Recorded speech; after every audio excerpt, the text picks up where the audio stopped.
Today we have another young Indian in our Voice of the Young segment. Hello, everyone.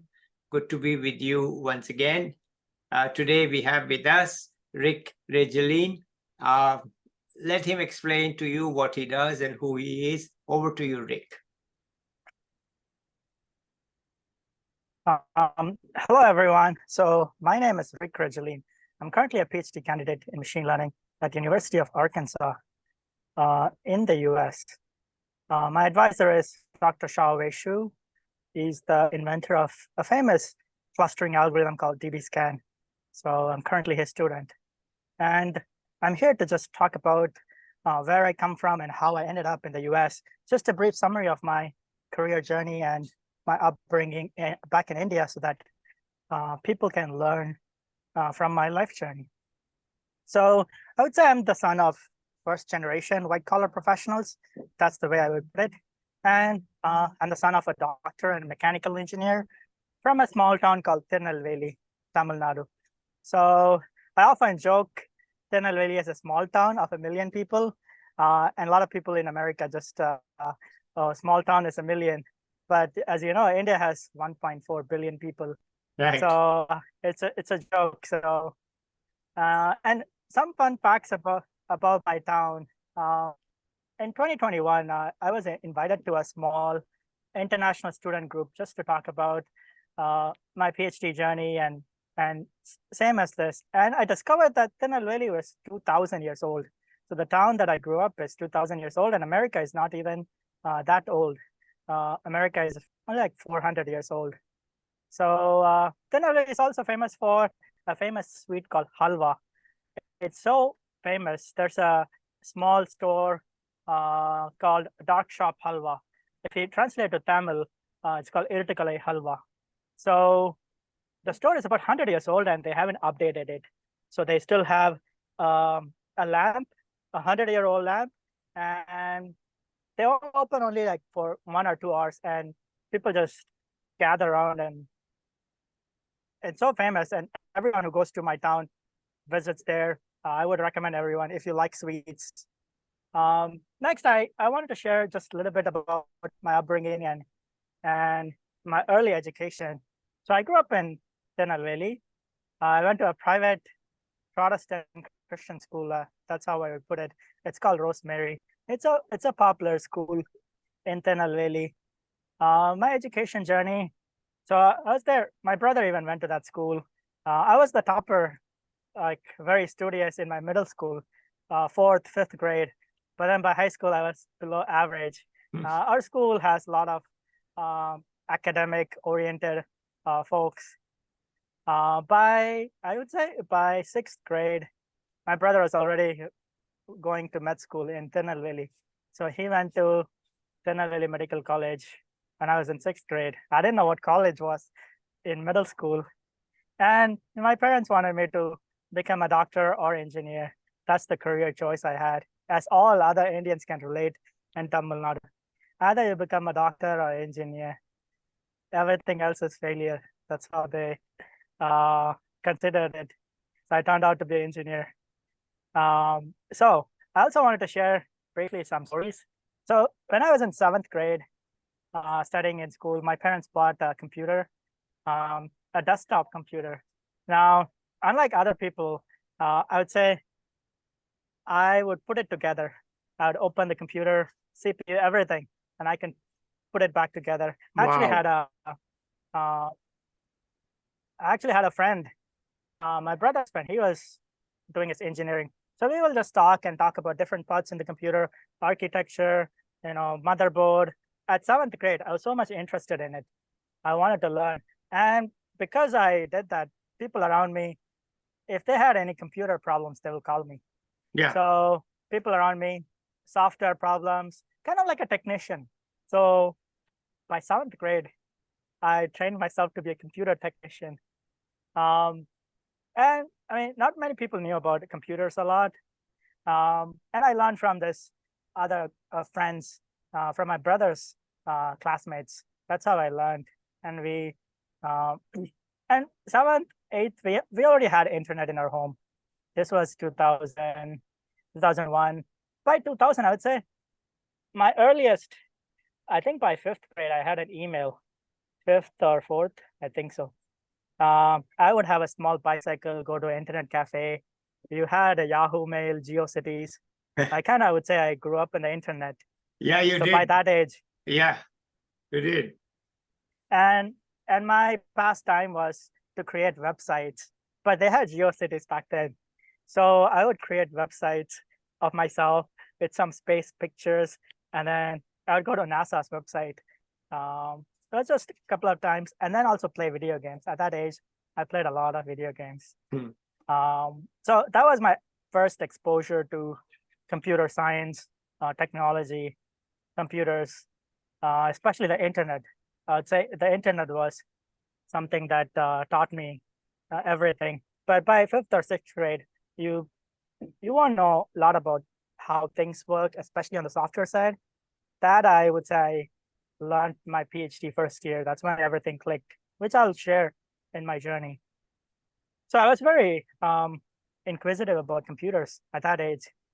And in my town, I would say there were other people like me, but kind of like on the technician, fixing computer software, things like that. After my college, after my high school, I went to a college called SRM University. It's a private engineering school. They have all kinds of departments. So I went there and I didn't become a doctor. My parents wanted me to become a doctor, following footsteps of my brother. They were really upset at me. As Indian parents, your parents decide what career you want to do. You don't really have much say in it. So I took computer. I took computer science. One reason was jobs and also my interest, because I really enjoyed computers, internet. And then in my college, I'd say I was mostly desiring to do business after my computer science undergrad degree. I wasn't that studious or academic in my undergrad. So what I would do is every week, every month, I would come home. I would explore businesses in Tirunelveli. So I would go and ask how this business is, how much profit they're making, what's their revenue. I would ask about real estate, especially most of older people talk about real estate and how much each land. That was my most, I would say, my undergrad. College, I made sure to have enough grades, but then my main interest was business and real estate and all that. And I remember I even explored blue collar business like quarrying. So this was around like 1920. I'm thinking of what would it take to set up a quarry mine. That was my passion, or that's where I leaned towards. And a lot of the relatives, like a lot of things, a lot of your career, people around you notice, and then people start to like say, hey, they said you're supposed to be at college and not think of business and real estate. That's for older people. And I found out within Tirunelveli, at least diagnostic sector was the most profitable. They made the most money. And I remember kind of calculating every business, just rough sheet at that age. Because my brother was a doctor, I wanted to set up a hospital or a clinic alongside with him. But he was studying, he got his MD, and then he went to do on his DM. So that was my interest within college. And I wanted to share a little bit about SRM. Because I came from Tirunelveli and then I moved to Chennai for my college journey. It was actually a culture shock. Tirunelveli is, I would say, when I went there, it was a culture shock because the slang that I talked in Tamil was not the same as people in Chennai. So people made fun of the Tamil that I spoke. For example, we'd say, "Ennala pandringa." They would use some terms and other people won't use that.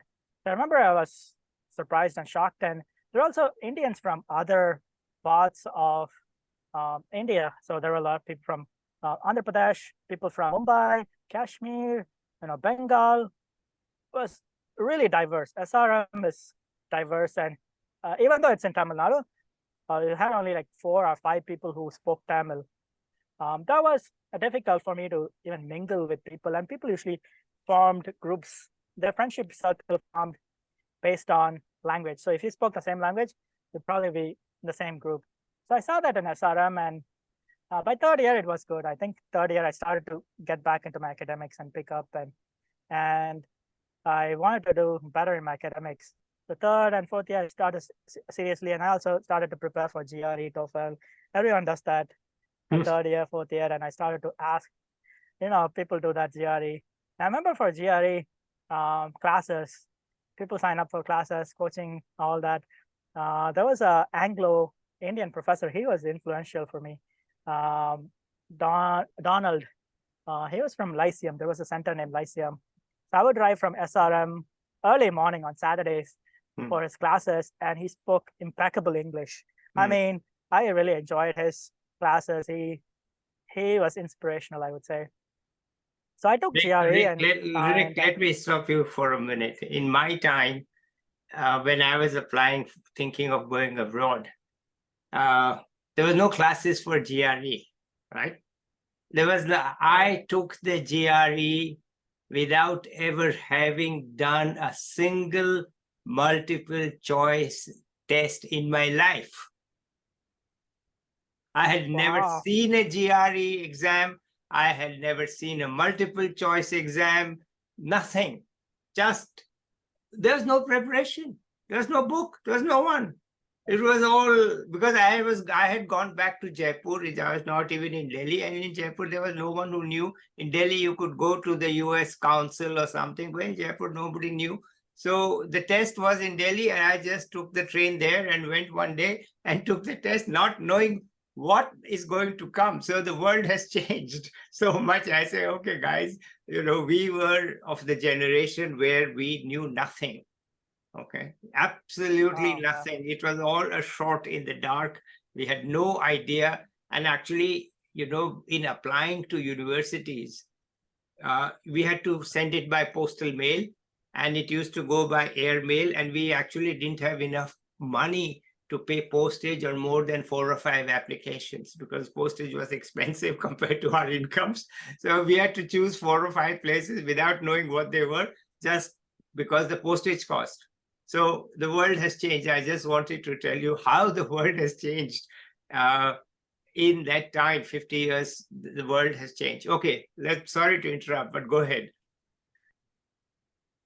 Oh, that's really fascinating. And I enjoy hearing stories from 70s or 60s, 80s, and how things have changed, especially economically. Yeah. And knowledge-wise, we had no information, none. Okay, go ahead anyway. So speaking of GRE, I went to Donald and I really got inspired. I was debating between MBA or master's because my passion was business. MBA was something that I considered, and I wrote TANSET. I really got good score at TANSET because by third year I started to pick up academically, and I think I went for counseling, and I think I was like number 60th or 50th in the entire state. Really good. And then I also got admission from University of Rhode Island. Rhode Island in America. Actually, like the way I chose university was I looked at the department, I looked at what they were working on. I also looked at, I wanted to be at a place where there's less Indians. Yeah. That was my thinking process, because I wanted to be in a place, I thought I'm going all the way to America and I don't want to be with the same type of people. I want to be with people who are not like me, so that I would learn from them. And that came because in SRM, I saw people making groups, and I thought, well, I need to be where there's less Indians and I might get a chance to learn something outside of our culture. So Rhode Island was the perfect place. So I got my I got admission, and I was debating, and then I said, fine, like this is my only chance of doing education abroad, especially in America. I got an opportunity. So I came to Boston. I remember. So I'm from Tirunelveli. Tirunelveli, the weather is about 100 to 122. But then if you think of Celsius, I think 35 to 45 Celsius. Yeah. So everything, the metrics, everything is, I wanted to make sure. So this was in January 7 or 8. So the weather, I grew up in hot weather, and then I come to Boston in January. There's blizzard. My goodness. And I was wearing something like this. I didn't know how to dress well. I still struggle dressing for the weather. Americans do it way better. Anyway, I go to there. There's, as usual, like PhD students, master students, Indians. There's there, and yeah, there's first time was another culture shock. I remember people. I think the first culture shock was the way people communicated. Americans, the food, how to order food was so difficult. I went to the local coffee shop and I remember I got scared because they'll interview me. What kind of coffee do you want? Do you want half and half? Do you want sugar in it? I was so geared towards individual preference. Yeah. I actually got shocked. I thought, well, if I am in India, they'll just give me a coffee. They won't interview me. No. So I actually met some American friends because I wanted to learn how to communicate better. And then also learn like, okay, I'm in this country. I need to learn from the local people, what they think and how they do life. So I was very involved in the international student group there. Uh, I met with Americans regularly to practice my English and then ask them how to improve. And I think I found their education level was way above than what I was trained in Tamil Nadu. I actually felt really sad that I wasn't up to the mark, and I had to own up and admit that, yeah, I'm poor. I need to improve in my education. So that was like a big But you culture didn't shock in pay. Rhode Island. You didn't pay for it, right? They gave you a scholarship. Yeah. So my professor there, I had a professor named Professor Peckham. She did software engineering, and she really guided me, and I really thank her for helping me navigate the homesickness and the culture shock and the winter. Winter's extremely cold, and I would ask my advisor a lot of questions, classes. So I'd say my American professor, and people treated me as an equal. That's something that I really liked. Like I could sit down with another person and they would see me as an equal. I really enjoyed that. And then I got a chance to meet some MIT and Harvard professors. Um, not professors, students. And then I saw how, give me a second.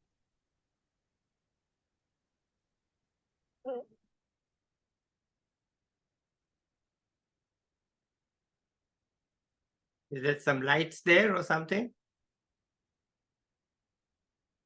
Oh, it's the fire truck. Okay. So I'd say I met some MIT and Harvard students, and I was impressed that they were reading books and discuss books a lot of times. And I think at that time I started to pick up reading books. This was 2015 or 16. Around that time, I started to pick up books like seriously, and I wanted to keep reading as part of me, not just like, oh, I like reading or I want to read. So from that time, I think that was like one important decision I made in my life, where reading books became part of me.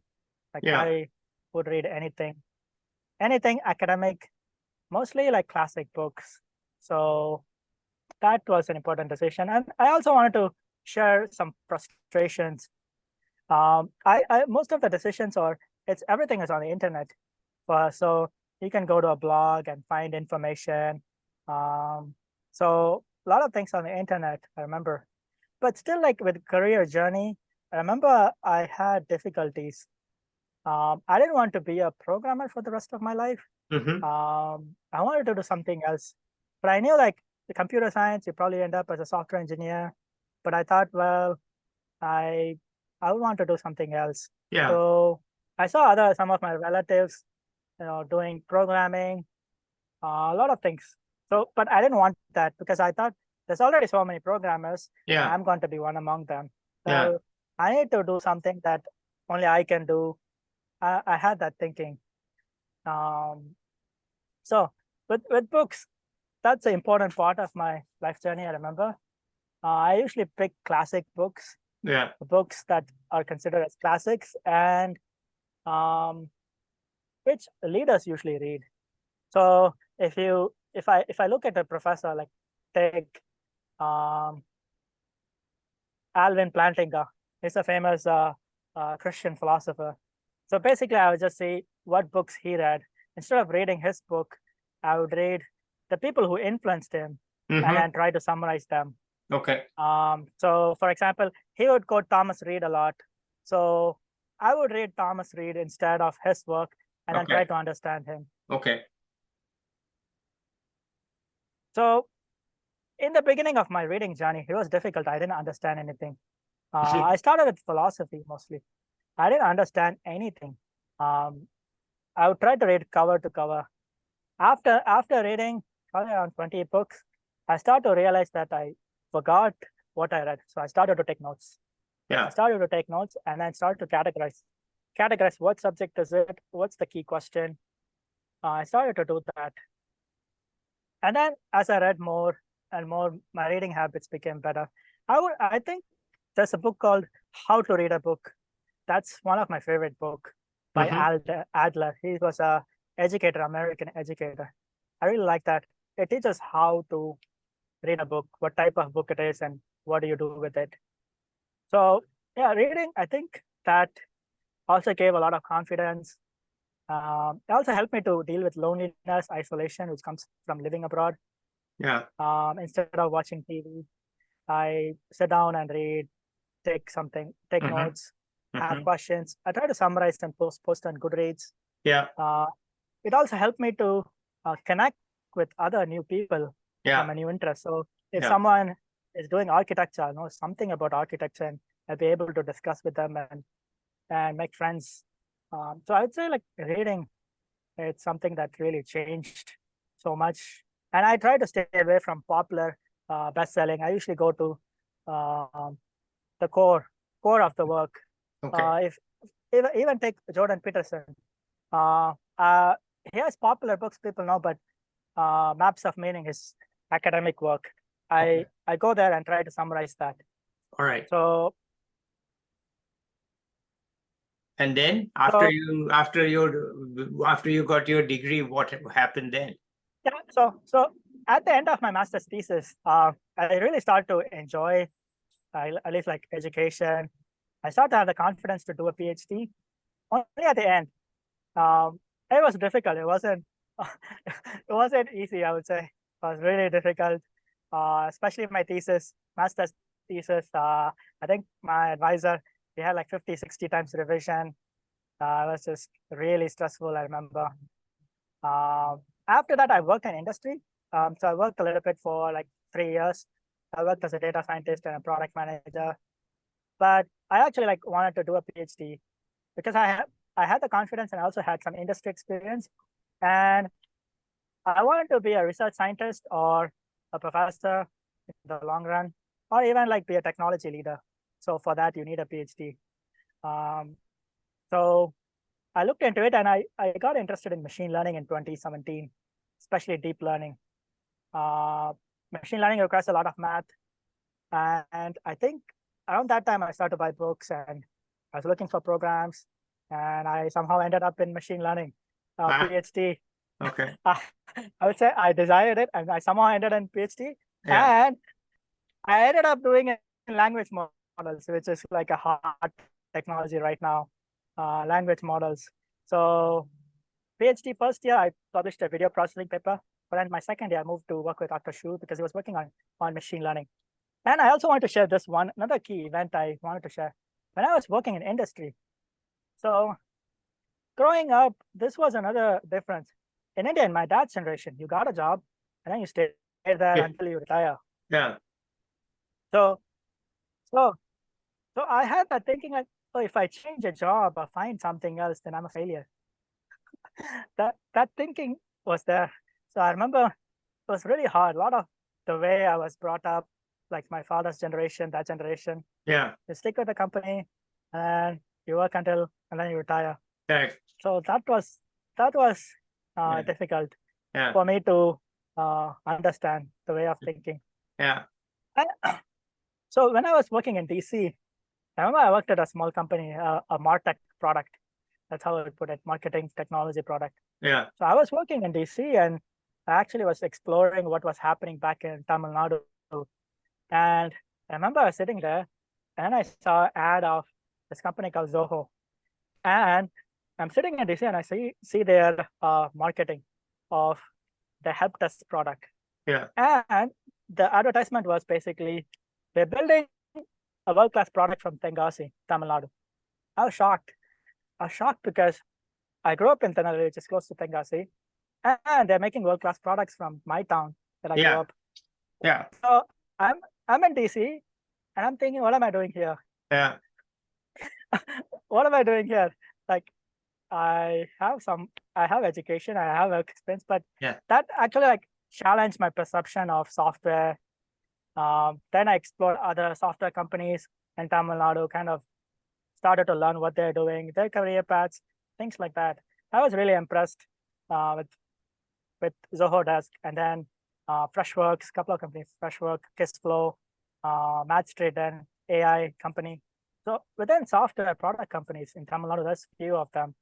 And then I questioned, like, okay, why can't I do it someday? People are able to do it, and I wanted to do something for people or give jobs for people. That was a big motivator. Mm-hmm. So even there's another company called Covey.co in Coimbatore. I think they're like 10 million. Really good company. So I'm in DC and thinking this. I also think of PhD. That was a big, it changed my perception. Another thing I want to bring up is the difference between the West and India or Asia. I would use the concept of honor shame and guilt law. That concept, it shapes our decision making in India. And then guilt law is basically doing the right thing, not really being concerned about shame or face. I want to bring that because that's the way our society in India, especially, Yeah. things are organized, and we are a collective society, meaning family. We are more family centric. We don't really like, and as the West is more individualistic, whatever you want to do, Yeah. whatever brings joy. So Yeah. that had a lot of turmoil, I would say. There's like balancing both cultures, especially in America, and then back, then family values, whatever values we are grown up, and then coming here and looking at Americans and how they grow up, and how they're raised. That was another eye-opening, a different way of how people approach life. So, and then failure. I wanted to share about failure. In Tamil Nadu, if you fail, people think you're shameful. But here, people just, oh, you can try again. Yeah. That was another big, I think, eye-opening. Like, it's Yeah. okay to fail. Yeah. So, yeah, so that was a big learning. And then I also wanted to share a little bit on my current place in life. Sure. So, so I joined a PhD, and then my second year, I switched to machine learning. And my advisor shares a research paper, technical paper. Attention is all you need. People who do machine learning will actually know this paper. So attention is all you need is it's a big paper within machine learning community that transformed computer vision, NLP, a lot of other things. And the current technology, a lot of the machine learning, the transformer model came from the attention is all you need paper. Yeah. So 2020, my advisor gives this paper, and yeah, it went way over my head, and I had to Mhm. I had to go back to the basics and Yeah. start from scratch from Yeah. 11th, 12th standard max. But I'm really grateful that when I was in DC, I desired to do a PhD in machine learning or deep learning, and then I happened to end up in one and also doing like the state of the art. And I'm really grateful for that. And I think when I joined my PhD, I'd also say the computer science industry or the business itself made sense to me. Like what people are working on, what happened from 70s to now. Because I saw industry from 2000. I didn't really get how people make money or how industry is shifting. And it made sense. Okay, we had an operating system, then you have the browser, then you have internet, Facebook, and then you have cloud, SaaS products. So in my PhD, I think that's when it clicked.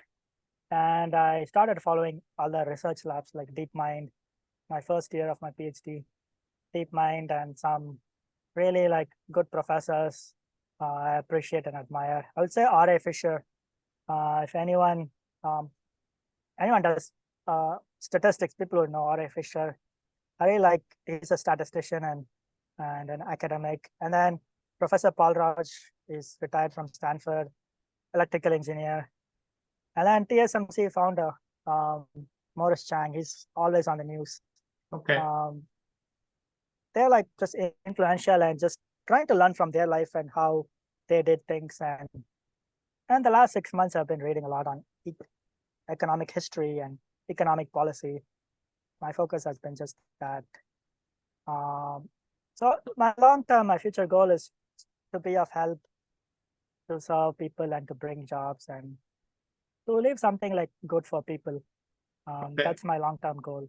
Good. We'll catch up with you 1 year from now and ask what's happening, how has it changed? Are you becoming a ML guru or not? I mean, we'll find out, right? What you are doing, what you are feeling, what your hopes are. Now we know your history. At that point, we will just know your future. So anything else you'd like to add at this point? If you have any questions, feel free to ask or anything. No, I don't ask questions. I just let people talk. So I don't ask any questions. Okay. It's not my job. I am what is called as a participatory listener. I listen and I participate. So I'm not going to ask you any question. If you have something to say, please say it. Otherwise, we say goodbye and we will catch up with you in 1 year. Okay, thank you. Well, that's pretty much what I All wanted right. to Okay, share. fine. So bye-bye, everybody. It was good to hear Rick. We'll catch up with him 1 year from now and see what he says as to what's happening with him, how much he has learned, how much he is enjoying, how American he has become. We'll find out. Okay, bye-bye. Balance both cultures. Yeah, Thank you. bye-bye.